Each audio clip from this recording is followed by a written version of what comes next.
ఓం శుక్లాంబరధరం విష్ణుం శశివర్ణం చతుర్భుజం ప్రసన్నవదనం ధ్యాయేత్ సర్వవిఘ్నోపశాంతయే సదాశివసమారంభాం శంకరాచార్యమధ్యమామస్మదాచార్యపర్యంతాం వందే గురుపరంపరాం శృతిస్మృతిపురాణానాం ఆలయం కరుణాలయం నమామి భగవత్పాదశంకరం లోకశంకరం వాగర్ధావ సంపృక్త వాగర్ధః ప్రతిపత్తయే జగతః పితరౌ వందే పార్వతీ పరమేశ్వరౌ పూజంతం రామ రామేతి మధురం మధురాక్షరం ఆరుహ్య కవితా శాఖాం వందే వాల్మీకికోకిలం ఆపదామపహర్తారం ధాతారం సర్వసంపదాం లోకాభిరామం శ్రీరామం భూయో భూయో నమామ్యహం సదానంబవృక్షస్య మూలాధివాసా సుధాశ్రావణం దిక్తమప్యప్రియంతం తరుం కల్పవృక్షాదికం సాధయం తం నమామీశ్వరం సద్గురుం సాయినాథం.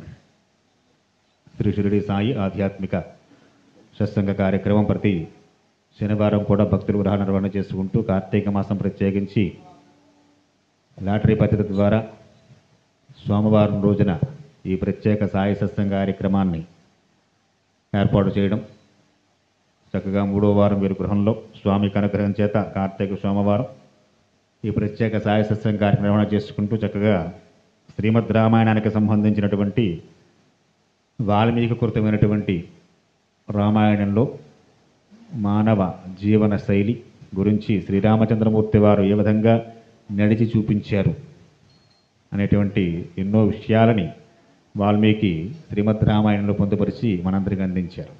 అటువంటి శ్రీమద్ రామాయణంలో చక్కగా గత వారం శ్రీరామ పట్టాభిషేకానికి దశరథ మహారాజు గారు తొందరపడుతూ పుష్యమి నక్షత్రంలో స్వామివారికి పట్టాభిషిక్తను చేయాలని నిర్ణయం చేసి దానికి కావలసిన ఏర్పాట్లు చూసుకోమని సుమంత్రాది మంత్రులకు వశిష్ఠాది కులగురువులకు ఆజ్ఞ వేయడం జరిగింది.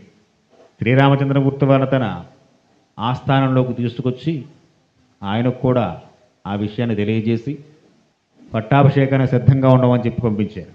అటు తర్వాత జరిగిన వృత్తాంతాన్ని వాల్మీకి కొనసాగిస్తూ గతేష్పద నృపో భూయ పౌరుషే సహమంత్రిభి మంత్రయత్వా తతుచక్రే నిత్యేజ్ఞ సునిశ్చయం. ఆ రాజ్యసభలో తన ఆస్థానంలో ఉన్నటువంటి ఆ గొప్ప మంత్రులు పౌరులు అందరూ వెళ్ళి సభ ఖాళీ అయిన తర్వాత ఆయన కాస్త విశ్రమించి చాలా సన్నిహితంగా ఉండేటువంటి కొంతమంది పురజనులతోటి పౌరులతోటి తన మనస్సులో మాట చెబుతూ, రేపు పుష్యమే నక్షత్రం, స్వయేవ పుష్యో భవితా స్వభష్యే చస్తమే సుతః రామో రాజ్యపతిమ్రాక్షో యువరాజ్యైతి ప్రభు. రేపే శ్రీరామచంద్రమూర్తి వారికి పట్టాభిషేకం జరగాలి అని చెప్పారట. ఆ మంత్రులను కూడా పంపించిన తర్వాత దశరథ మహారాజు గారు చక్కగా తన అంతఃపురానికి వెళ్ళారు. ప్రతికృష్య సదావాక్యం సోత పునర్యాస్యౌ రామస్య భవనం శీఘ్రం రామమానయితి పునః. తన ఆప్త సశివుడైనటువంటి సుమంత్రుని పిలిచి, సుమంత, ఇంకొకసారి శ్రీరామచంద్రమూర్తిని నా అంతఃపురానికి తీసుకురాబోయ్ అని ఆజ్ఞ వేశారు.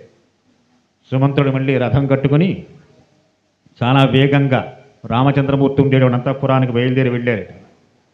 వాస్తైర్వై వాదితం తస్య రామమాగమనం పునః శృత్వైవ చాపి రామస్తం ప్రాప్తం సక్కాన్వితో భవతు.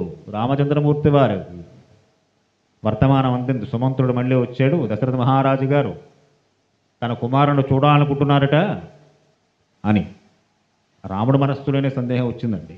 ఆయన అనుకున్నారట, ఇత పూర్వమే నన్ను దింపి సుమంత్రుడు వెళ్ళాడు నాన్నగారి దగ్గరికి. కొంత సమయం గడిచిందో లేదో మళ్ళీ తండ్రి గారి నుంచి మళ్ళీ వర్తమానం వచ్చింది, రాముడిని తీసుకురమ్మని చెప్పి. ఈ పట్టాభిషేకానికి ఏమైనా ఆటంకాలు కలుగుతున్నాయా, లేదా ఏదైనా ఉపద్రవం సంభవించిందా, పట్టాభిషేకం వాయిదా పడనుందా, ఇలాంటి సందేహాలన్నీ సాక్షాత్తు రామచంద్రమూర్తి వారి మనస్సునందే వచ్చేయట. వెంటనే ప్రవేశ్యత్యం త్వరితం రామో వచనమబ్రవీత్ యుధాగమన కృత్యం తే భూయత్ తద్బ్రూహ్యశేషత. వచ్చిన సుమంత్రుడిని తక్షణం లోపలికి రమ్మని చెప్పి ఆజ్ఞ వేశారు. సుమంత్రుడు అడుగుపెట్టాడు రామచంద్రమూర్తి వారి అంతఃపురంలోకి. తమవాచతస్తూతో రాజాత్వం దృష్టమిచ్చతి శ్రుత్వా ప్రణమాతృత్వం గమనామయ్యేతారేవా. ఓ సుమంత, ఏమయ్యా మళ్ళీ ఇంత వెంటనే మళ్ళీ ఎందుకు తిరిగి వచ్చావు, ఏమిటి కారణం, అంతా కుశలమే కదా, నాన్నగారు క్షేమమేగా అని చాలా కంగారుగా సుమంత్రునితో రామచంద్రమూర్తి గారు మాట్లాడుతున్నారు. ఇది స్తోతవచనం శ్రుత్వా రామోదత్వరదయాన్విత ప్రయాయో రాజభవనం పునర్ద్రష్టం నరేశ్వరం. పునర్ద్రష్టం, నిన్నొక్కసారి మళ్ళీ చూడాలనుకుంటున్నారయ్యా మీ నాన్నగారు దశరథ మహారాజు గారు అన్నారట. సుమంత్రుని అడుగుతున్నారు రామచంద్రమూర్తి వారు, ఏం జరిగింది, ఎందుకు మళ్ళీ నన్ను చూడాలనుకుంటున్నారు తండ్రి గారు? సరే, తండ్రి మాట తల్లి మాట కాదని జవదాటి వెళ్ళేటువంటి వాడు కాదు కనుక రామచంద్రమూర్తి వారు తండ్రి పిలిచారు అన్న మాట వినగానే తక్షణం వెంటనే బయలుదేరాం పదండి అని చెప్పి సుమంత్రులను తీసుకుని సర్వశుభలక్షణ సంపన్నుడైన శ్రీరామచంద్రమూర్తి వారు తండ్రి గారి అంతఃపురానికి మళ్ళీ బయలుదేరి వెళ్ళారట. ప్రవిశైన్యవశ్చ శ్రీమాన్ రాఘవో భవనం పితు దదర్శప్యతరం దూరాత్ ప్రణిపత్యకృతాంజలి. వెళుతూనే తండ్రి గారికి నమస్కారం చేస్తూ అంజలి ఘటించి, రామచంద్రమూర్తి రామవర్మననే నేను మీ దర్శనం కోసం వచ్చాను, మీ ఆజ్ఞ మేరకు అని దశరథ మహారాజుకు పాదాలు పెట్టి నమస్కారం చేశారట. దశరథ మహారాజు లేవనెత్తారు శ్రీరామచంద్రమూర్తి వారిని. ఒకసారి ఆయన ముఖంలోకి చూస్తూ, నాయనా రామ, వయస్సు నాకు చాలా మీద పడుతూ ఉంది. రామవృద్ధోస్మి దీర్ఘాయు భుక్తా భోగా మమేప్సితా అన్నవద్భతి క్రతుస్తై తదేష్టం భూరిదక్షిణై. నాయన, 60,000 సంవత్సరాలు ఈ శరీరానికి ఆయువు వచ్చింది. ఎన్నో ధర్మబద్ధమైనటువంటి సుఖాలన్నిటినీ అనుభవించాను, మృష్టాన్నదానాలు చేశాను, భూరి దక్షిణలతో జ్యోతిష్ఠోమాది మొదలైనటువంటి అశ్వమేధాది పర్యంతం వరకు ఎన్నో యజ్ఞాలు చేశాను. చతుర్విధ పురుషార్థాలు, ప్రతి మనిషికి కొన్ని రుణాలు ఉంటాయి. పితృరుణం, ఋషి రుణం, దేవరుణం, ఈ రుణాలన్నీ తీర్చుకుంటూ వాళ్ళ ఋషి రుణం. ఈ భూమండలం మీద నేను పొందనటువంటి సుఖము కానీ నేను చేయని ధర్మము కానీ లేదు. నేడు ఈ భూమండలానికి నీవు సాటి లేనివాడుగా కనిపిస్తున్నావయ్యా నాకు. కాబట్టి ఓ బంగారు తండ్రి, జాతమిష్టమత్స్యం తే త్వమాధాస్యం నృపం భువి దత్తమిష్టదిదేర్దేరం మయా పురుషసత్తమ. పురుషుల్లో చాలా ఉత్తమైనటువంటి వాడుగా కీర్తి పొందిన వాడివి, గొప్ప ప్రతిభాశాలివి, అనుభూతాన్ని చేష్టాని మయావీర సుఖాన్యపి దేవర్షి పితృప్రాణం అందరుడో తదార్థన్మహా. నాయన, రేపే నీకు పట్టాభిషేకం చెయ్యాలని చెప్పి నిర్ణయం చేశాను. ఇది నా మనస్సునుందన్నటువంటి చాలా బలమైనటువంటి కోరిక. ఇదొక్కటి తిరిగిపోతే ఇక నాకు జీవితంలో నేను పొందవలసింది, నేను చూడవలసింది ఇంకొకటి లేదు. ఇది నా తృప్తి కోసం ఇదొక్కటి, ఈ ఒక్క కార్యక్రమం మిగిలిపోయింది 60,000 సంవత్సరాల్లో నేను చేసినటువంటి అనేక రకాలైన కార్యక్రమాల్లో. అద్య ప్రకృతియస్తర్వ స్వామిచ్చితం నరాధిపం అతస్వాం యువరాజానాం అభిషేక్షాక్షపుత్రక. నాయన, రాజులు, మంత్రులు, ప్రజలు అందరూ కూడా నువ్వు రాజు కావాలని కోరుకుంటున్నారు. కాబట్టి నిన్ను యువరాజుగా పట్టాభిషక్తిని చెయ్యాలని చెప్పి నా మనస్సు చాలా తొందరపడుతోంది. ఇంకొక రహస్యం చెబుతున్నాను. అపిచాధ్యాసుపాన్ రామ స్వప్నే పశ్యామి దారుణాన్ సనిర్ఘిత దవోల్కాచ పతీతిహ మహాస్పన. నాకు ఈ మధ్య దుష్స్వప్నాలు వస్తున్నాయి, అంటే పీడకలు వస్తున్నాయి. అందులో అనేక రకాలైనటువంటి అపశకునాలు కనిపిస్తున్నాయి.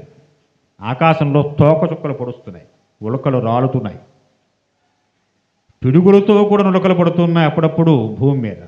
ఇవన్నీ దేని సూచిస్తాయా అంటే ప్రభువులు పాలించేవారు భూమి నుంచి వెళ్ళిపోతున్నారని చెప్పి సూచన అవన్నీ కూడా. అదీ కాక అపష్టబ్దం చమే రామ నక్షత్రం దారుణైర్గ్రహై అవిధేయితం దేవాజ్ఞా సూర్య అంగారక రాహుభి. జ్యోతిష్శాస్త్రానికి సంబంధించిన విషయాలను కూడా చెబుతున్నారు. ఇది ఉలకలు రావడం, పులుగులు పడడం, పీడకలలు రావడం, ఇవన్నీ మూఢనమ్మకాలండి, ఇవి నమ్మక్కర్లేదు అంటారు చాలామంది. అదొక్కటే కాదయ్యా, నా జన్మ నక్షత్రంలో దాంతో కూడి సూర్యుడు, కుజుడు, రాహువు మొదలైన గ్రహాలు కలిసి ఉన్నాయని చెప్పి జ్యోతిష్శాస్త్ర పండితులు చెప్పారు. ఇవి దేనికయ్యా అంటే ఆ 3 గ్రహాలు జన్మ నక్షత్రంతో కలిసి ఉంటే ఆ వ్యక్తి వెళ్ళిపోతాడు భూమిని విడిచిపెట్టి. అదొక గొప్ప సమస్యగా తోస్తోంది. ఇలాంటి దుర్నిమిత్తాలన్నీ రాజు వెళ్ళిపోవడానికి కారణమవుతూ ఉంటాయి. కాబట్టి ఓ రామ, ఇప్పుడున్న నా ఈ బుద్ధి ఈ సంకల్పం రేపు పొద్దున ఎలా మారుతుందో, ఇది మారకముందే రేపే నువ్వు యువరాజ పట్టాభిషిక్తుడు కావాలి. ఈ బుద్ధి దాంచల్యం మానవులకి చాలా బలీయమైంది.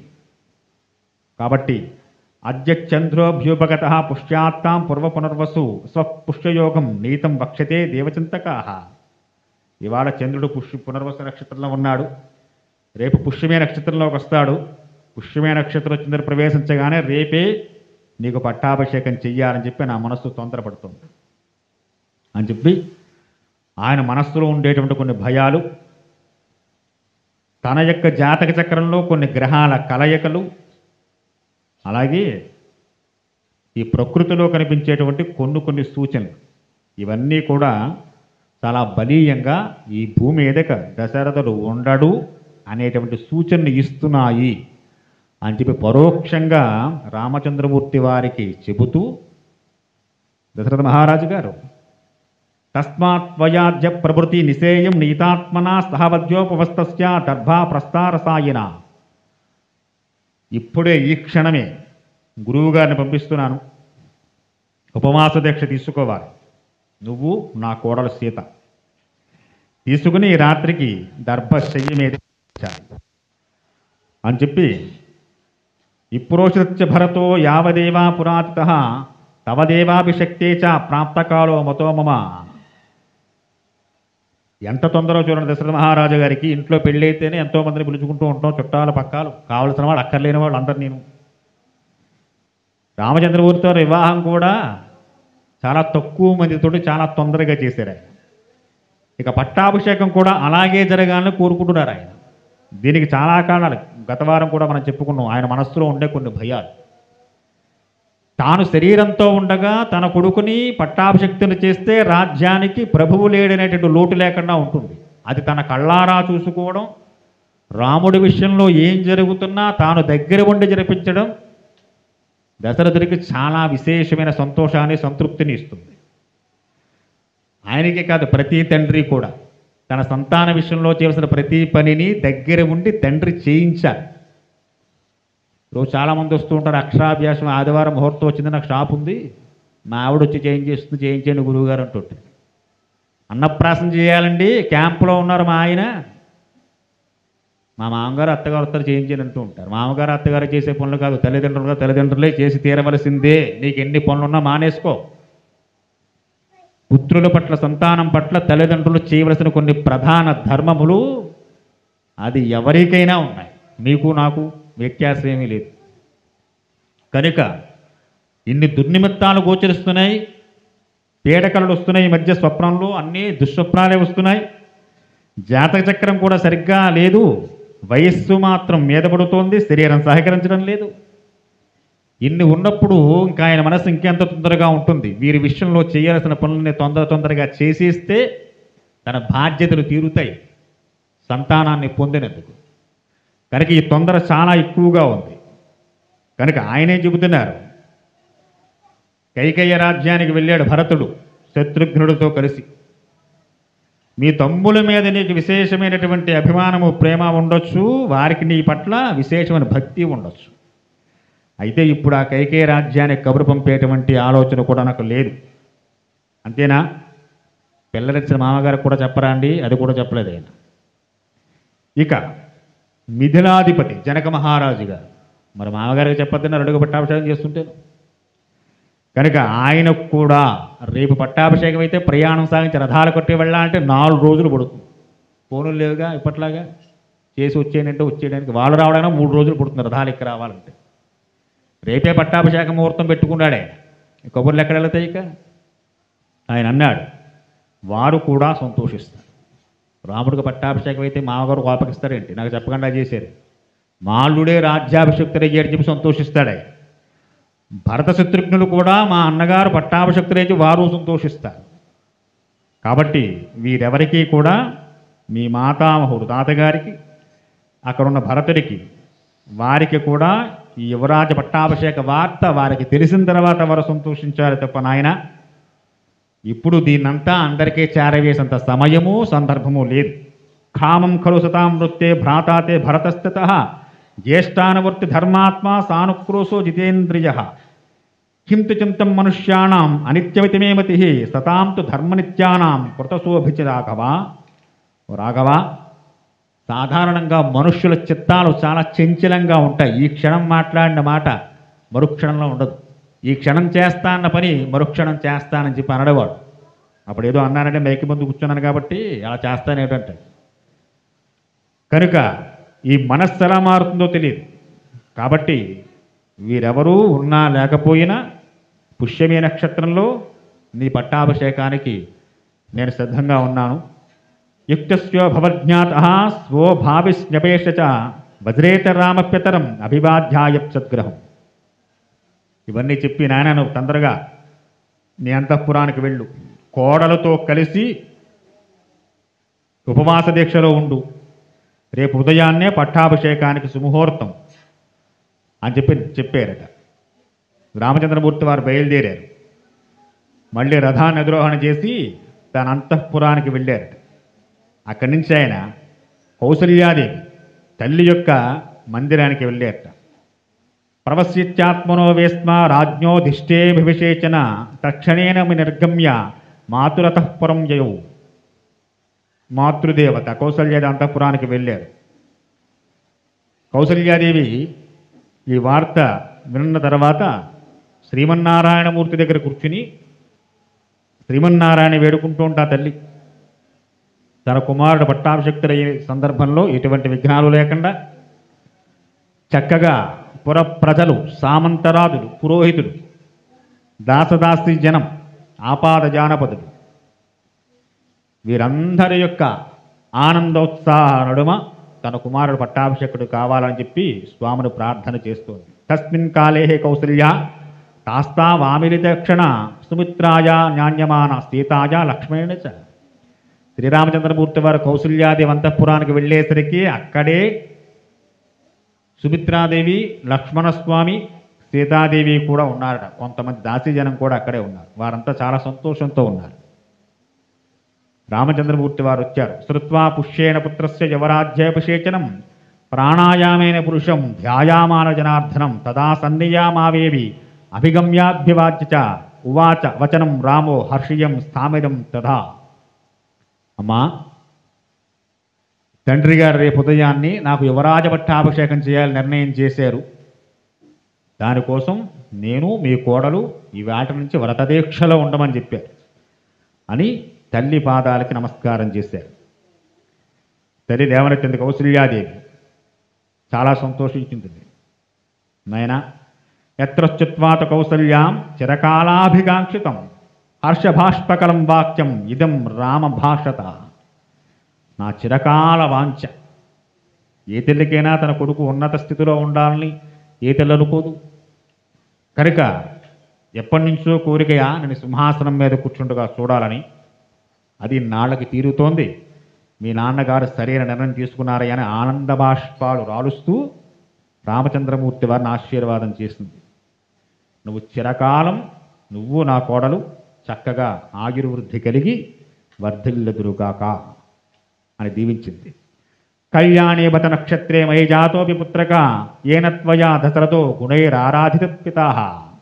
రామ, ఒక శుభ నక్షత్రయుక్త లగ్నంలో నీవు నా యందు ప్రభవించావు, ఉదయించావు. నాకు అది చాలా సంతోషం.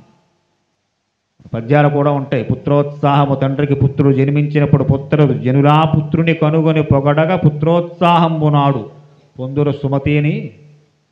సీత కౌసల్యాదేవి యొక్క ఆనందం చూడండి ఆయన. నా కడుపును పుట్టావు, నాకు చాలా సంతోషంగా ఉందయ్యా. ఏమి ఏమి ఎలా పొగడాలి అసలు నిన్ను? ఎంతమంది సామంతరాజుల, జానపదుల మన్నలను అందుకున్నావు. ఎంతమంది చేత నువ్వు సకల గుణాభిరాముడు శ్రీరామచంద్రుడు అని కీర్తింపబడుతున్నావు. అంతేనా? దాంపత్య జీవనమునందు కూడా ఎంతమందికి ఆదర్శప్రాయుడవయ్యావయా. శుభలక్షణ సంజాతుడవై నీ యొక్క సద్గుణములకు మీ తండ్రి దశరథుడు ఎంతగానో మురిసిపోతూ ఉంటాడయా. అందరూ వచ్చి మీ అబ్బాయి ఎంత గొప్పవాడండి, ఇంత చక్కగా మాట్లాడుతుంటాడు, అందరి యోగక్షేమాలు ఎంత బాగా తెలుసుకుంటూ ఉంటాడు అని అందరూ చెబుతున్నప్పుడు ఆయన ఎంత పొంగిపోతాడో మీ నాన్నగారు. కమలాక్షుడు పురుషోత్తముడైన శ్రీమన్నారాయణ గురించి దీక్షలో నేను ఆయన వ్రతదీక్షలో ఉన్నా. నేను చేసిన నోములు వ్రతాలు సఫలమయ్యాయి. ఈ ఇక్ష్వాకుల రాజ్యలక్ష్మి నిన్ను తనంత తానుగా వరించి వచ్చింది. ఇత్యముక్తే మాత్రేదం రామో భ్రాతరమబ్రవీత్ ప్రాంజలం ప్రభవాసీనం అభవీక్షస్పన్నయ. చక్కగా అక్కడే ఉన్నటువంటి పక్కన ఉన్నటువంటి సుమిత్రాదేవి కూడా శ్రీరామచంద్రదేవి పాద నమస్కారాలు చేసి అందరికీ ఘటించారు. సుమిత్రాదేవి కూడా ఆశీర్వాదం చేసింది. పక్కన తిరిగారు. లక్ష్మణేమం మయా సార్ధం ప్రసాదిత్వం వసుంధరాం ద్వితీయం మే అంతరాత్మానం త్వమేయాం శ్రీపరస్తుత. తమ్ముడా లక్ష్మణ, విన్నావుగా నాన్నగారి యొక్క కోరిక. రేపు నాకు యువరాజ్య పట్టాభిషేకం చేయబోతున్నారు. ఇక రాజ్యం నాది కాదు, మనది, నీది కూడా. నీవు నాకు బహిప్రాణానివయ్యా. ఈ కోసల రాజ్యలక్ష్మి నన్ను వరించిందంటే నిన్ను కూడా వరించినట్లే. కాబట్టి సౌమిత్రే భుక్ష్యం భోగ్యం స్వం ఇష్టాన్ రాజ్య ఫలాని చ జీవితం చిహి రాజ్యం చ తదర్థం అభికామయే. ఓ లక్ష్మణ, తమ్ముడా, ఈ అమూల్యమైన ఈ రాజ్యలక్ష్మిని చక్కగా నీవు కూడా నాతో సమానంగా అనుభవించదువుగాక. నీకు ఇష్టం, నువ్వేం చేస్తావో చెయ్యి. ఎంత మాట అన్నారయ్యా అంటే ఇత్యుక్త్వా లక్ష్మణం రామో మాతరావభిద్యజాచ అభిజ్ఞాస సీతాంచాం జగామ స్వమనేవిసం. నీకు ఇది అదిని లేదయ్యా, ఈ రాజ్యమే కాదు, నా ప్రాణాలే నీవి తమ్ముడా. నా ప్రాణ సమానుడివి. రాజ్యంలో ఉండే సంపదలు భోగాలు ఇవి కాదు, నా ప్రాణం కూడా నీదే అని చెప్పి చాలా గంభీరమైన మాటలు లక్ష్మణుడితో మాట్లాడారట. అలా చెప్పి ఆ తరుణధ్రికి కూడా పాదావ నమస్కారాలు చేసి సీతాదేవిని తీసుకుని చక్కగా రామచంద్రమూర్తి అంతఃపురానికి బయలుదేరట. సందిశ్యం రామం ద్రౌపదిం స్వభావనిశ్చవేచ పురోహితం సమామాహు వశిష్ఠం చేదమబ్రవీత్. మర్నాడు జరగబోయే పట్టాభి సందర్భానికి ఉపవాస దీక్షనివ్వడం కోసం దశరథ మహారాజు గారు పంపినటువంటి వశిష్ఠ మహర్షి గారు సుమంతుడు రథం కట్టుకు రాగా రాముడి యొక్క భవనానికి వెళ్ళారట. గచ్చోపవాసం కాకుస్థం కారయజ్ఞాత పోధన శ్రీయసో రాజ్యలాభాయ వద్వాసహయత వ్రతం. ఎలా ఉన్నారట? తథేచ రాజానాం ఉక్త్వా వేదవిదాంబరః స్వయం వశిష్ఠో భగవాన్ యయౌ రామనివేశనం. తెల్లటి వస్త్రాలు ధరించి తెల్ల గడ్డం కింద వరకు వేలాడుతున్న తెల్లటి గడ్డంతో తెల్లటి జుట్టుతో శిఖ వేసుకుని రుద్రాక్షమాలను ధరించినటువంటి వశిష్ఠ మహాముని చూస్తుంటే బృహస్పతిలా ఉన్నట్ట. ఆయన సుమంతుడు రథం కట్టి రాగా చాలా వేగంగా బయలుదేరి రాముడి యొక్క భవనం దగ్గరికి వెళ్ళారట. సరామ భవనం ప్రాప్యం పాండురా భ్రచిర్భ్రమం త్రిసప్కక్షారథేనేవ వినేశమునముత్తమ. 3 ప్రాకారాలు దాటి శ్రీరామమందిరానికి దగ్గరగా వచ్చింది రథం. తెలిసింది శ్రీరామచంద్రమూర్తి వారికి. తమాగతం ఋషిం రామ పరిణవ స్వభ్రమ మానయిష్యాన్స మనార్హం నిత్యక్రామ నివేశిత. వెంటనే రామచంద్రమూర్తి వారు చాలా కంగారుగా, గురువు గారు వచ్చేసారంటే ఈరోజు క్లాసులో కాలువ కాలేసి కూర్చుంటే నాలంటే వస్తే వస్తారు, చెప్పుకుంటూ చెప్పబోతే పోతారు, మనకెందుకు. పూర్వకు అలాంటి శిష్యులు కాదుగా. గురువు గారు వస్తున్నారంటే చాలా కంగారు పడేవారు. వశిష్ఠుడంతటి వారు కులగురువు గారు తనకు వ్రతదీక్షనివ్వడం కోసం తన మందిరానికి దగ్గరలో వచ్చారని తెలియగానే చాలా కంగారు పడ్డారు. గబగబా తన అంతఃపురం నుంచి బయటకు వచ్చి రథం దగ్గర దాకా వెళ్ళి అభ్యేత్య త్వరమాణచ్చ రథాభ్యాసం మనీషిణ తతో వరయితామాప పరిగృహ్య రథాత్ స్వయం. తాను దగ్గరుండి రామచంద్రమూర్తి వారు గురువు గారికి చెయ్యందించి వశిష్ఠ మహర్షి గారు రామచంద్రమూర్తి చెయ్య పట్టుకుని ఆసరాగా తీసుకుని చక్కగా రథం మెట్లు దిగుతూ ఉంటే ఆయన చెయ్య పట్టుకుని నడిపిస్తూ తన భవనంలోకి చాలా వినంబరంగా తీసుకొచ్చేట గురువు గారిని.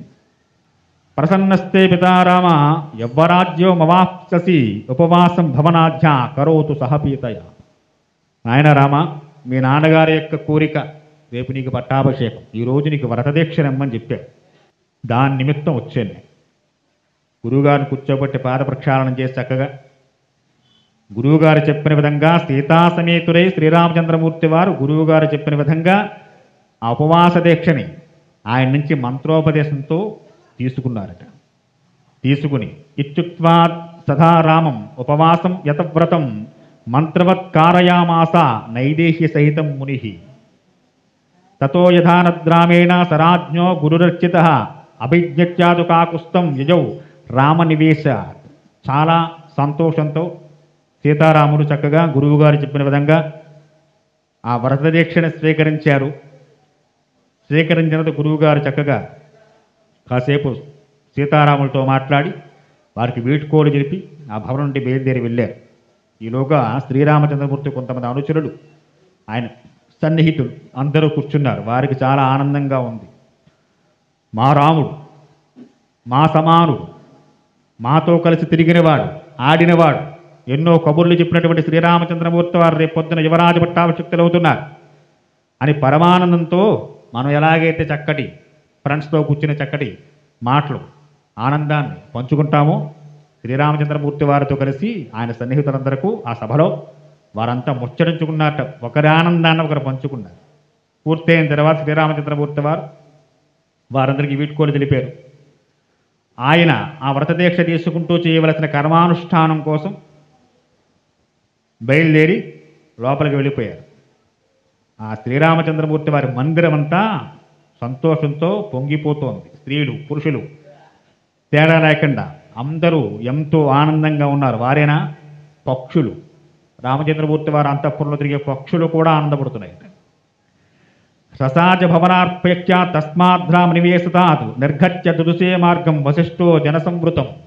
వశిష్ఠ మహర్షి వారు చక్కగా రథాన్నికి మళ్ళీ తిరిగి రామచంద్రమూర్తి గారి భవనం నుంచి బయలుదేరి దశరథ మహారాజా గారి యొక్క ఆస్థానానికి వెళ్ళే మార్గ మధ్యంలో జన సందోహం కనపడింది వశిష్ఠ మహర్షి గారికి. ఇసకేస్తే రాలనంతగా కిక్కిరిసిన ధనం పురవీధుల్లో ఉన్నారట. వారంతా గుంపులుగా చేరి సముద్ర తరంగాల వలె చాలా సంతోషంతో ఒకరినొకరు తోసుకుంటూ ఆనందంతో ఎంతో కోలాహలంగా వారిలో ఉండే ఆనందాన్ని ఒకరితో ఒకరు పంచుకుంటూ ఎంతో ఆనందిస్తున్నారట. ఆ జనసందోహాన్ని చూసి వశిష్ఠులు చాలా ఆశ్చర్యపోయారు. ఆ రోజు నగరంలో శక్త సమృష్టరధ్యాహి తదహర్వ నమాలిని అసేదయోధ్యానగరీ సమృత్య గజధ్వజాహ. ఏ ఇంటి మీద చూసినా ధ్వజాలు ఎగరవేస్తున్నాయి. అరటి చెట్లు, పోక చెట్లు ప్రతి గృహానికి అలంకరణ చేసేసారు. అది డాబాయా, పెంకుటిల్లా, పూరిల్లా అని కాదు, ప్రతి ఇంటికి అరటి చెట్లు అలంకరణ చేశారు, పోక చెట్లు అలంకరణ చేశారు. ప్రతి ఇంటి ముందు కూడా కల్లాపు జల్లి రంగాలతో ముగ్గులు ఏర్పాటు చేశారు. నగరంలో రాజవేదులన్నీ శుభ్రంగా శుభ్రపరిచేశారు. వారికి ఎవరు చెప్పేవారు లేరండి, వారంతట వారిగానే చేస్తున్నారు ఈ పనులన్నీ కూడా. అలా ధ్వజ పతాకాల చేత శోభాయమానంగా ఈ చెట్ల సమూహముల చేత ఇంత విశేషంగా అలంకరింపబడి ఉన్నటువంటి ఆ జనసంద్రాన్ని రెండుగా చీల్చుకుంటూ వశిష్ఠ మహర్షి రథం ముందుకు సాగుతోంది. ప్రజాలంకారం భూతం చ జనస్యానందవర్ధనం ఉత్సకో భుజనోద్రష్టం తమయోధ్యా మహోత్సవం. స్త్రీలు, పురుషులు, బాలురు, బాలికలు, వృద్ధులు ఈ తేడా లేకుండా అందరూ మహోత్సాహంతో ఉవ్విళ్ళూరిపోతూ ఎప్పుడు సూర్యోదయం అవుతుందా, ఎప్పుడు రామచంద్రమూర్తి పట్టాభిషేకం అవుతుందా, మన రాముడు వెళ్ళి ఎప్పుడు సింహాసనంలో కూర్చుంటాడా, ఆయన కూర్చోగానే అయోధ్య అంతా కూడా విశేషమైన కోలాహలంతో సంబరాలు జరగాలి. దానికి కావలసిన ఏర్పాట్లు మునిగిపోయారట. వశిష్ఠ మహర్షి గారి రథం వస్తుండగానే జనం అటు ఇటు జరిగి వారికి నమస్కారం చేసి రథానికి దారిచ్చారట. అంత విశేషంగా జనం ఉన్నట్టండి రాజవీధుల్లో. ఆ కోలాహలం.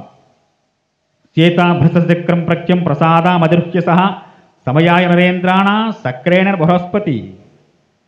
దేవ గురువు బృహస్పతిలాగా వారి నడుమ ఆ తెల్లని మేఘాన్లాంటి వస్త్రాలు ధరించినటువంటి వశిష్ఠ మహాముని యొక్క రథం ముందుకు సాగుతూ ఉంటే బృహస్పతి నడిచొస్తున్నాడా దేవతల మధ్యలోంచి అన్నట్లుగా ఉందిట. తేన చేవదాతుల్యం మహాసేనా సభాసద అసనేభ్య సముత్తస్తు పూజయంత పురోహితం గురోణ్యాత్యభ్యనిజ్ఞాతో మనుజాగౌ విసర్జితం నివేశాంతఃపురం రాజా సింహో గృహామివ. అలా వారందరినీ చూస్తూ మనస్సులో ఎంతో ఆనందాన్ని పొందుతూ ముందుకు సాగి దశరథ కంఠపురానికి వచ్చేట వశిష్ఠ మహాముని.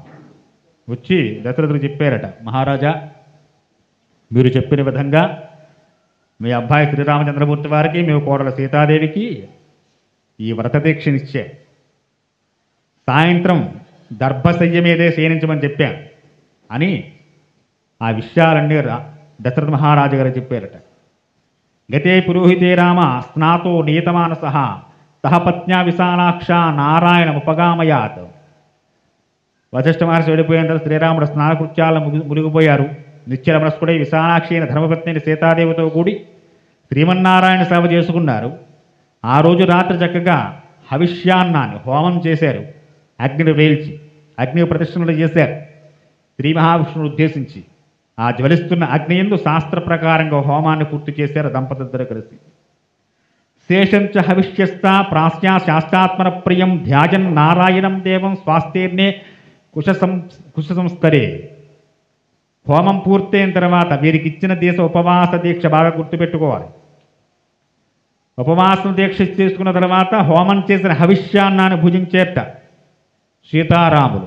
ఈరోజు ఉపవాసం అంటే ఏమీ తిరగకుండా కూర్చోవడం మనకు ఉపవాసం. అలా రోగిష్టాలు ఉంటారు. ఏదో రోగం వచ్చింది ఏం తినకూడదు, వాడికి అన్నం పెట్టరు, సెలైన్లు పెడతారు, అంతేగా. ఉపవాసం అంటే ఏమిటి ఉపవాసం? తినకుండా ఉండడం ఉపవాసం కాదు, తెల్లవారులు మెలకుగా ఉండడం జాగరణ కాదు. శివరాత్రి జాగారం చేయాలంటే సెకండ్ షో సినిమాకి వెళ్ళొస్తాడు నాలంటాడు. జాగారం ఎలా అవుతుంది? అది ఎవడు చేయమన్నాడు? పనికిమాల జాగారాలు. కార్తీక పౌర్ణమి ఉపవాసం చేయరా అంటే గుళ్ళోకి వచ్చి తీర్థం తీసుకోనండి. ఎందుకు వచ్చిన ఉపవాసం? ఇక ఎవడి గురించి చేస్తున్న ఉపవాసం నువ్వు? ఆయన ప్రసాదమే తీసుకుని మీకు ఉపవాసం తప్పనే ఉంది. కోటేశ్వర గారు చెప్పారు ఆ మధ్య ఎప్పుడో తిరుపతి వెళ్ళేట ఆయన. ఒక ఆవిడ మళ్ళాగే ఏకాదశి ఉపవాసం చేస్తోందట. చక్కటి పులిహార పెడితే కోటేశ్వరరావు గారు ఆవిడ కూడా తీసుకుని ఆయన చేతులు పెట్టిందట. ఏమ్మా మీరు తినరా పులిహార అంటే? లేదని బాబు, ఇవాళ ఉపవాసం ఏకాదశి ఉపవాసం, నాకు ఎందుకు వచ్చిన ఉపవాసాలు? మనం చేసే ఉపవాసాలకి వ్రతాలకి దీక్ష ఫలితంగా పరమేశ్వరు యొక్క ప్రసాదం అలా వస్తుంది. అది నీ శరీరం నిలబడ్డానికి కావలసిన ఆహారాన్ని తీసుకుని ఉపవాసము భగవంతుడికి దగ్గరగా ఉండదు ఏదో అది ఉపవాసం. సీతారాములు ఉపవాస దీక్ష చేస్తున్నారు. ఎలా చేశారు? హోమం చేశారు. సాయంత్రం అగ్నిని విరేల్చి హవిష్యాన్నం హోమం చేయగా మిగిలినటువంటి అన్నాన్ని భుజించారు రాత్రిపూట సీతారాములు. అది భుజించి రాత్రి దర్భశయ్యమే శయనించి వ్యాజ్యత సహ వైదేహ్యా భూత్వా నీతమానస శ్రీమత్యాయతనే విష్ణు శిష్యే నరవరాత్మజ. శ్రీ మహావిష్ణు ప్రీతి కోసం చేసినటువంటి క్రతువు పూర్తయింది. రాత్రి దర్భశయ్యమే శయనించారు. శ్రీరామచంద్రమూర్తి వారు మళ్ళీ బ్రహ్మీముహూర్త కాలంలోనే వేకువజామునే మేలుకున్నారు. ఆ గృహాన్ని పూర్తిగా అలంకరించబడి ఉంది, శోభాయమానంగా ఉంది. పొద్దున లేవగానే వందిమాగదుల స్థుతులు, స్థుతిపాటకలు, వంశావళి కీర్తనలు ఇవన్నీ ఆలకిస్తూ లేచారట ఆయన. మొత్తం అయోధ్య అంతా కోలాహలంగా ఉంది. పాటలు పాడేవారు పాటలు పాడుతున్నారు, డాన్సులు వేసేవారు డాన్సులు వేస్తున్నారు. అవన్నీ వినపడ్డాయి లేస్తున్నాయి ఆయనకి. అలాగే లేచారు. ప్రాతఃసంధ్యా దేవతోపాసన చేశారు, సంధ్యావందనం చేశారు, గాయత్రి మంత్ర జపం చేసుకున్నారు. అవేమి మారినండి శ్రీరామచంద్రమూర్తి. ఇవాళ ఎక్కువ పని ఉంది కదా అని చెప్పి తొందరగా దీపం పెట్టేద్దాం, లేకపోతే అసలు దీపం పెట్టడం మానేద్దాం అంటాడు. నాలంటాడు ఎందుకని? బయటికి వెళ్ళిపోయే పని. పొద్దున్న 2 గంటలకి దుళ్ళల్లాలి. ఈవేళ ఇంట్లో దీపం పెట్టడం ఎందుకు పెట్టలేదు అంటే దుళ్ళ పని ఉందండి, గురువుగారు రమ్మన్నారు, 2 గంటల నుంచి పని, సోమవారం కార్తీక సోమవారం అంటాను. కనుక అలాంటి వాడ ఎక్కువ ఆనందం వచ్చినా దేవుడి పక్కన, ఎక్కువ బాధ వచ్చినా దేవుడి పక్కనే పెడతాం. పెళ్ళికి వెళ్ళాలి, ఫంక్షన్ అర్జెంటు, ఏం చేస్తాం? దేవుడి దగ్గర దీపం పెట్టరా? సాయంత్రం పెడతాం. అసలు పొద్దున్నే పెట్టడమే భయం, చాలా పెద్ద కష్టం మనకి. సాయంత్రం పెడతాడు దీపం దేవుడి దగ్గర. ఇలాంటి మాటలు చెప్పండి గురువు గారు. ఇంతకన్నా పడక మించి లేచి దేవుడా అంటే పలికే దేవుడు ఏమనుంటే అటువంటిది ఏమనుంటే చెప్పన్నాడు. అలాగే పోతున్నారు చాలామంది. అక్కర్లేని వాటిలో అంటే అటువంటి వాటిలో అంటే ఏది రాదు, ఏది మీ ఊళ్ళో వరగదు. ధర్మాన్ని ఎప్పుడు అతిక్రమించి ప్రవర్తన చేయని శ్రీరామచంద్రమూర్తి వారు వేకూజమన తను లేస్తూనే తన పట్టాభిషేక నిమిత్తం జరుగుతున్నటువంటి చక్కటి కీర్తనలు విన్నారు. స్తుతిపాటగాలు వందమాగదులు స్తుతులు చేసి స్తుతులు విన్నారు. అవన్నీ వింటూనే లేచి నిత్యం తాను చేసే సంధ్యావందన అగ్నిష్టోమాది కృతువులన్నీ చేశారు. తత్ర శృణ్వనం సుఖావాచ సుతామాగరవందినాం పూర్వాం సంధ్యాంపాసీనో జజాయ యతమానస తుష్టావ ప్రణవచ్చేవ శిరసా మధుసూదనం విమలాక్షో మంవేతో వాచయ మానసద్విజాన్. చక్కగా శ్రీమన్నారాయణ సాష్టానమస్కారం చేసి సతీ సమేతుడై శ్రీమన్నారాయణ పూజ పూర్తి చేసుకుని బ్రాహ్మణుని చక్కగా సీతారామ స్వస్థవచనాలు పలుకుతూ ఉండగా వారిద్దరు ముందుకు వచ్చి ఆ బ్రాహ్మణుడు చెప్పే మధుర గంభీరమైన పుణ్యావచన వేదఘోషలు వింటూ అయోధ్యంతటా కూడా ఈ మంగళ ధ్వనుల చేత మంగళ వాయిద్యముల చేత వేదఘోష చేత మారుమురోగుతూ ఉంటుంది. కృతోపవాసం తుదే వైదేహ్యే సహరాగమం అయోధ్యానలయస్కృత్వా సర్వ ప్రముదితో జన. సీతాదేవతో కూడుకుని శ్రీరామచంద్రమూర్తి వారు ఉపాసనకు స్వీకరించినట్లుగా మొత్తం అందరికీ తెలిసి వారంతా చాలా సంతోషించారు. మన్నాడు మళ్ళీ వేకూజామని మళ్ళీ వాకిళ్ళన్నీ తుడిచి రంగవళ్ళతో ముగ్గులు పెట్టుకున్నారు. తతః పౌరజన సర్వా శ్రుత్వా రామాభిషేచనం ప్రభాతం రజనీం దృష్ట్వా చక్రే శోభయతం పురిం. ఎప్పుడెప్పుడు తెల్లవారుతుందా, ఎప్పుడు సూర్యోదయం అవుతుందా, ఎప్పుడు రామచంద్రమూర్తి వారు పట్టాభిషక్తి తిరుగుతాడా, క్షేత్రాభ్రష్టకాశు దేవయాతేనుషు చ చతుష్పదేషు రథ్యాసు చత్వేష్ట కాలేషు చ. తెల్లని మేఘాలు అమృతమైన శిఖరాల వలె ఎత్తైన దేవాలయాల మీద వీధుల మీద జెండాలు ఎగరవేశారు. అయోధ్యానగరంలో ఉన్నటువంటి సమస్త దేవాలయాలకి కూడా తెల్లటి వెల్లలు వేశారట. దివ్యమైన పుష్పాలతో అలంకరణ చేశారు. కోటలు, కోట బురుజులు, దేవాలయాల శిఖరాలు, ప్రతి ఇంటి గృహం పైన భవనాల మీద, సకల సభా మందిరాల మీద, అత్యున్నతమైనటువంటి పెద్ద పెద్ద వృక్షజాతుల మీద అన్నిటి ఎడలా కూడా చిత్ర విచిత్రమైన ధ్వజ పతాకాలు ఎగరవేయబడి ఉన్నాయి. ఎక్కడ చూసినా అసలు జెండా లేనటువంటి ఇల్లు లేదు, వృక్షం లేదు, దేవాలయం లేదు. నటనర్తక సంఘానాం గాయకానంచ గాయతాం మనఃకర్ణా సుఖావాచ శుశ్రుపుచ్చ తతస్తతః. వేకూజామ కావడం ఏమిటి? ఎవరి తన వారే ఆనందోత్సాహాలతో నాట్యకములు నాట్యాలు చేస్తూ ఉంటే, సంగీత కళాకారులు సంగీతాలు పాడుతూ ఉంటే, ఎంతో కోలాహలంగా తెల్లవారుతూనే శుభశకునాలతో తెల్లవారిపోయింది. రామాభిషేకయుక్తాచ్చ కదాచ్చ కుర్మిదో జనా రామాభిషేకే సంప్రాప్తే చతుర్వేషు గృహేషు చ. పట్టాభిషేక ముహూర్తం సమీపించడంతో శ్రీరామ పట్టాభిషేకానికి వనితారత్నాల గృహాలన్నీ పురుష పుంగవులు ప్రాంగణాలన్నీ కూడా ముచ్చరించుకుంటున్నాయా అన్నట్టుగా ఉన్నాయట. ఇళ్ల ముగ్గుళ్ళిందు ఆడపడుచులు బాలికలు సైతం గుంపులు గుంపులుగా చేరి రామాభిషేక గాథలను చెప్పుకుంటున్నారు. చిన్నప్పటి నుంచి రాముడు ఎలా పెరిగాడు, ఎలా ఆడుకున్నాడు, ఎంతవరకు వెళ్ళాడు, ఏ విధంగా సీతను తెచ్చుకున్నాడు, ఇవన్నీ కథల కింద పాడుకుంటున్నట్టు వారందరూ. అంటే ఆనందం. మావాడు మావాడు. కృత పుష్పోసహారచ్చ ధూపసంఘాదివాచత రాజమార్గకృత శ్రీమాన్ పౌరీ రామాభిషేకచ. ఆ రాజవీధులన్నీ కూడా చక్కటి సుగంధ పరిమళ ధూపాలు వేశారట. ఆ పోక చెట్లు అరటి చెట్లు చక్క కట్టేసరికి ఇంట్లకి వారు అనుకుంటున్నారట పట్టాభిషేకం పూర్తయిన తర్వాత రామచంద్రమూర్తి వారు తెల్లటి గజం ఏనుగునెక్కి మొత్తం పురవీధులన్నీ ఊరేగుతారు.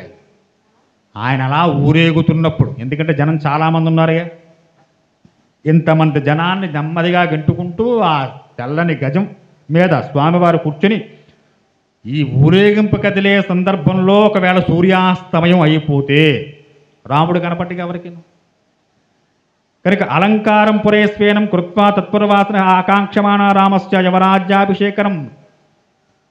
వారు ఎక్కడెక్కడైతే ఏ ఏళ్లకైతే పెద్ద పెద్ద అరటి చెట్లు పోక చెట్లు కట్టేశారో అవన్నీ గుంపులుగా ఉండి చీకటి పడితే మొత్తం చీకటి అయిపోతున్నప్పుడు ఆ సూర్యాస్తమం సూర్యుడు కిందకి దిగుతున్నాడు అనేసరికి వీధులన్నీ చీకటిగా అయిపోతాయి.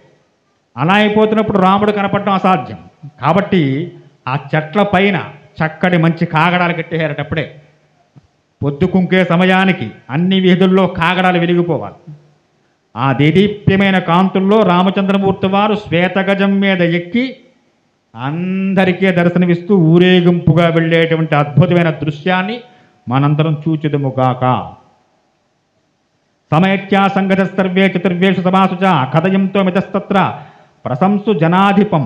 ఇలా అనేక రకాల వ్యూహాలు, ఆలోచనలు ఇవన్నీ చేసుకుంటూ రామ పట్టాభిషేకం జరిగే సందర్భంలో, పట్టాభిషేకం అయిపోయిన తర్వాత అటు తర్వాత స్వామివారు ఊరేగింపు వచ్చే సందర్భంలో ఏ ఏ ఏర్పాట్లు ఎక్కడెక్కడ ఎలా ఉండాలో, ఎవరికి ఏ ఇబ్బంది కలగకుండా అందరికీ రాముడు కనిపించేలాగా ఏర్పాట్లు చేయాలి.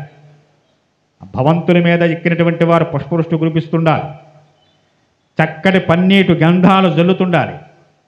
ఇవన్నీ వారి యొక్క ఆలోచనలు. అంటే రాముడి యందు వారికి ఉన్నటువంటి ప్రీతిని చూపిస్తున్నాయి ఈ ఘట్టాలన్నీ కూడా. ఎంత ప్రీతి, ఎంత భక్తి, ఆయన యందు ఎంత ప్రాణం పెట్టుకుంటే ప్రజలు అంతలా ముందుకొస్తారు. అంతలా ప్రజాహృదయాన్ని దోచుకున్నవాడు శ్రీరామచంద్రమూర్తి అంటే మామూలు వాడు కాదు. వారు అనుకుంటున్నారట, అహో మహాత్మా రాజయాం ఇక్ష్వాకులరందన జ్ఞాత్వాయో వృద్ధమాత్మానం రామం రాజ్యేభిషేక్షతే. ఇక్ష్వాకంశాన్ని బంధించినట్టు మహానుభావులు దశరథ మహారాజు గారు తన వార్ధక్యాన్ని గుర్తించి శ్రీరామచంద్రమూర్తి వారిని పట్టాభిషిక్తం చేయాలనుకున్నారు. ఇది ఎంత గొప్ప విషయం. శ్రీరామచంద్రమూర్తి వారు లోకలందరికీ మంచి చెడ్డలను బాగా తెలిసినటువంటి వారు. ఆయన మనకు ప్రభువు అవుతున్నారు.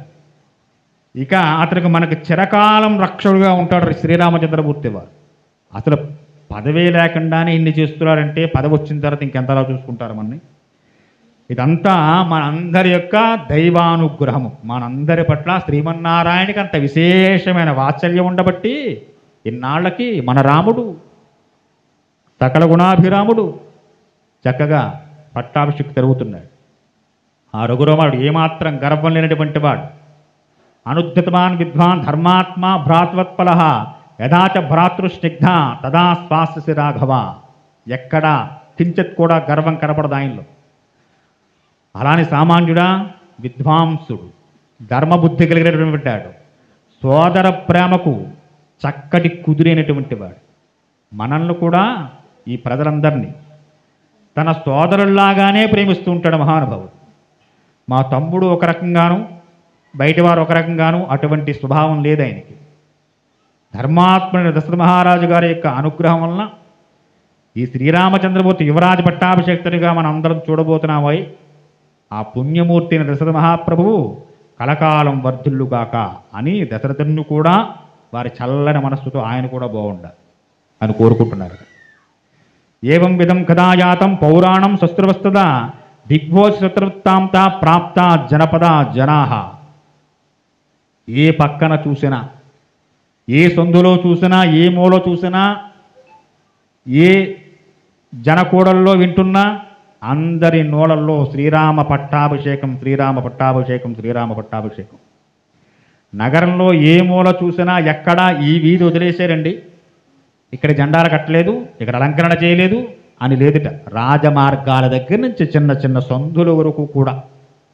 ఈరోజు మనం చేసుకోం శ్రీరామ ఉత్సవం అయిందంటే ప్రతి చిన్న వీధిలోనూ స్వామికి కళ్యాణమే. అలా ప్రతి చిన్న చిన్న వీధుల్లో సందుల్లో కూడా చక్కగా అన్ని ధ్వజపథాలతో అలంకరణ చేసి సిద్ధం చేసి ఉంచుకున్నారట.